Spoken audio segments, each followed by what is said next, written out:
ঘোষণা করা হয় তখনও বেঙ্গল টেনেন্সি আমাদের যে জাতীয়তা রক্ষা করার জন্য তিনি আইনকান্ডের সুনামী সেখানে স্বাক্ষর যখন আসছিলেন তখন উনি বলেছিলেন আদিবাসীদের উচ্ছেদ করা হবে না।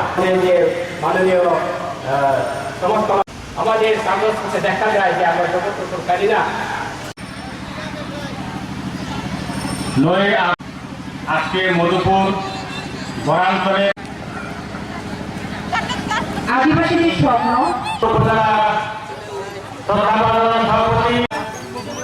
আমাদের উপস্থিতি কি আরো উপস্থিত আছেন